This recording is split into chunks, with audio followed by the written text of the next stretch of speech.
اس پشت کو یونس نبی کے نشان کے سوا اور کوئی نشان نہ دیا جائے گا۔ عزیز مومنین، خوشپور سے زباریہ ایرک کا آپ سب کو سلام۔ ہمارے لیے آج کی تلاوت انجیل مقدس بامطابق مقدس لوکا اس کا 11واں باب 29ویں آیت سے لے کر 32ویں آیت تک۔ اور جب بڑا ہجوم جمع ہوتا جاتا تھا تو وہ کہنے لگا کہ یہ پشت ایک بری پشت ہے، نشان کی طالب تو ہے، مگر یونس کے نشان کے سوا کوئی اور نشان اسے دیا نہ جائے گا، کیونکہ جیسا یونس اہل نینوا کے لیے نشان ٹھہرا، اسی طرح ابن انسان بھی اس پشت کے لیے ہوگا۔ عدالت کے دن جنوب کی ملکہ اس پشت کے آدمیوں کے ساتھ اٹھ کھڑی ہوگی اور انہیں مجرم ٹھہرائے گی، کیونکہ وہ زمین کے کنارے سے سلیمان کی حکمت سننے آئی تھی، اور دیکھو یہاں وہ ہے جو سلیمان سے بڑھ کر ہے۔ نینوا کے آدمی عدالت کے دن اس پشت کے ساتھ اٹھ کھڑے ہوں گے اور اسے مجرم ٹھہرائیں گے، کیونکہ انہوں نے یونس کی منادی پر توبہ کی، اور دیکھو یہاں وہ ہے جو یونس سے بڑھ کر ہے۔ پاک کلام کے پڑھے اور سنے جانے پر خداوند کی خاص برکت ہو، آمین۔ باپ اور بیٹے اور روح القدس کے نام میں آمین۔ خوشپور سے ایرک سلویسٹر آج کی تلاوتوں پر دھیان و گیان کے ساتھ آپ سب کی خدمت میں حاضر ہے۔ عزیز مومنین، آج کی پہلی تلاوت یونس نبی کی کتاب کے 3 باب سے لی گئی ہے، جہاں خدا یونس نبی کی گزشتہ نافرمانی کو معاف کرنے کے بعد اس کی ذمہ داری کی تجدید کرتا ہے۔ خدا کی طرف سے دوسری بار یونس نبی کو کہا گیا کہ جا کر نینوا میں منادی کر۔ پہلے اسے سمندر میں اور پھر سمندر سے باہر پھینک دیا گیا۔ اس کے بعد خدا نے اس سے پوچھا، کیا تو نینوا جائے گا؟ خدا معاف کرتا ہے اور معاف کرنے کے بعد اسے دوبارہ قبول کرتا ہے۔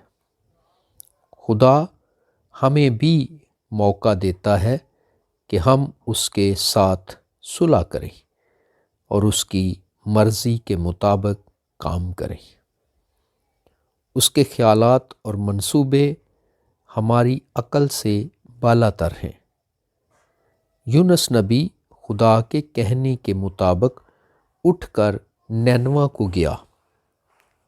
اس زمانے میں نینوا سخت بے دینی کا شکار تھا۔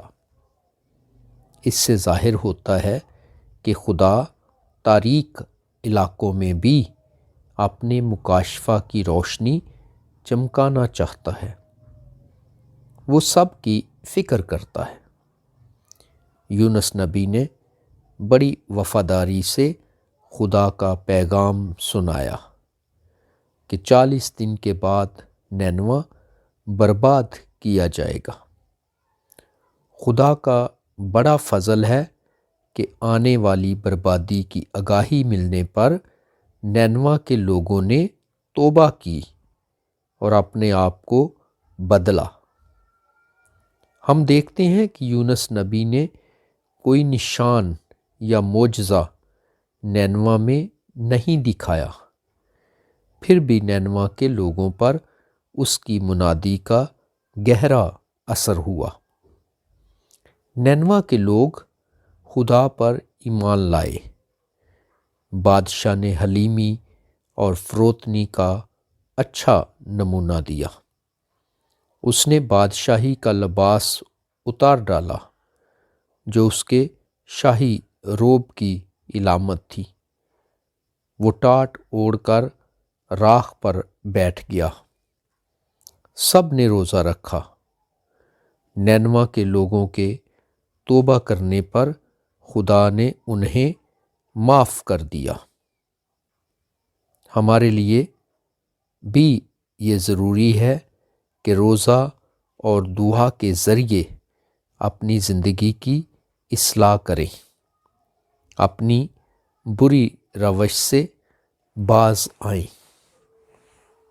عزیز مومنین، آج کی خوشخبری مقدس لوکا کے مطابق انجیل کے 11ویں باب سے لی گئی ہے، جہاں ہم پڑھتے ہیں کہ لوگوں کو پہلے بھی کئی نشان دیے گئے تھے، اس کے باوجود وہ کوئی اور نشان مانگتے تھے۔